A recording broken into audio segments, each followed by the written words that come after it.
तो मैंने करके दिखाया है, इसलिए मैं बोल रहा कहाँ पर, कैसे, थोड़ा हूँ। बताइए। मैं बताता हूँ। मैं मुख्यमंत्री बनने के पहले शिक्षा मंत्री था, जानते हैं हम। और शिक्षा मंत्री होने के नाते से जैसे ही 2020 की शिक्षा नीति आई और जिसने ये कहा कि हमारे लिए ये जो बीए, बीकॉम, बीएससी के दायरे के बाहर भी जाकर के विद्यार्थी को पढ़ने का मौका देना चाहिए, हमने इमीडिएट टास्क फोर्स बनाई, और इसी के आधार पर जब हमने एक विद्वानों की कमेटी बनाई, उस कमेटी के बलबूते पर ये नई शिक्षा नीति परिप्रेक्ष्य में हम किस प्रकार से डिजाइन करें कि अगर कोई मैथ्स का बच्चा भी कोई आर्ट्स का सब्जेक्ट लेना चाहता है तो उसको मौका देना चाहिए। अगर कोई कॉमर्स का विद्यार्थी साइंस की कोई बात सीखना चाहता है तो उसको मौका देना चाहिए। और इतना ही नहीं, वो सब कुछ किया जो शिक्षा नीति में हमको 2020 के दायरे में लाने के लिए मौका था।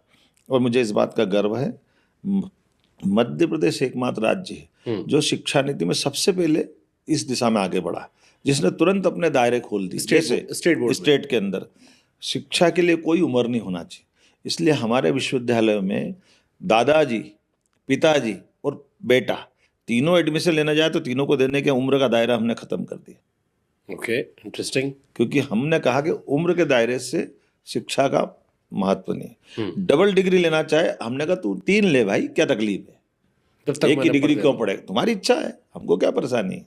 हमने कहा कि हमारे कृषि आधारित, अगर आज की इस दशा में मध्य प्रदेश वो राज्य था जहां 2003-04 तक केवल 7 लाख हेक्टेयर कृषि भूमि थी सिंचित, और आज की स्थिति में हमारी 48 लाख हेक्टेयर कृषि भूमि है। और हमारी सरकार बनने के बाद, मुख्यमंत्री बनने के बाद हमने कहा 1 लाख करोड़ हेक्टेयर कर दूंगा।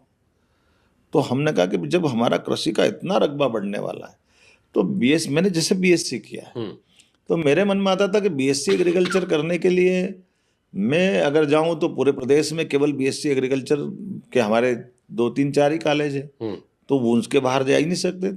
तो हमने कहा बीएससी एग्रीकल्चर करने के लिए हमारे विश्वविद्यालय बाकी क्यों समर्थ नहीं होना चाहिए, बाकी कॉलेजों में भी क्यों गुंजाइश। ठीक है, भारत सरकार के कुछ मापदंड है, वो मापदंड लगा लो। अगर वो किसी कॉलेज में प्रैक्टिकल करने के लिए कुछ जगह चाहिए तो खेती किसानी के ले लो, किराए पे ले लो, लेकिन बीएससी एग्रीकल्चर तो करने दो भाई। कम से कम मैं बड़े पैमाने पे अपने राज्य के विद्यार्थियों को, वो अपनी खेती तो ढंग से कर ले।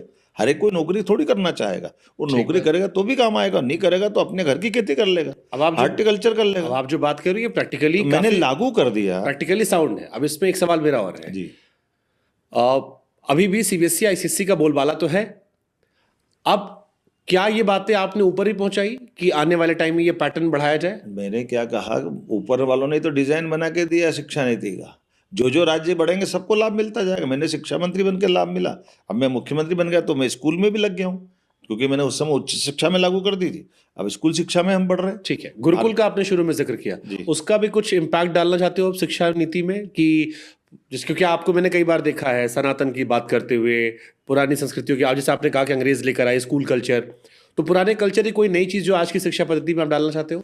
मैंने आपको उदाहरण दिया ना, जैसे शंकराचार्य पद्धति की, वैदिक ज्ञान की दृष्टि से वेद को अध्ययन अध्यापन के लिए वेद का दायरा इतना विशाल है, मैंने वेद से उदाहरण दिया है। तो हमारे पास में एक शंकराचार्य पद्धति जिसकी मैं बात कर रहा हूँ, उनके विद्यार्थी 100 में से 100 नंबर लाते हैं, और लाने के बाद वो पास फेल होते तो कोई सर्टिफिकेट नहीं मिलता उनको कागज में।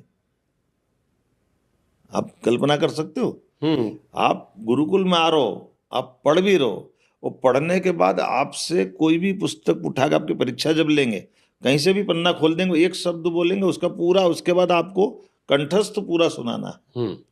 ये हमारी पद्धति थी, और उसके बाद में भी कोई पास का सर्टिफिकेट नहीं देंगे आपको, क्योंकि उसके अनुसार आपको जीवन जीना है। तो जो हमारे यहाँ एक कष्ट है, जैसे अभी आप बात करते हो जनरल,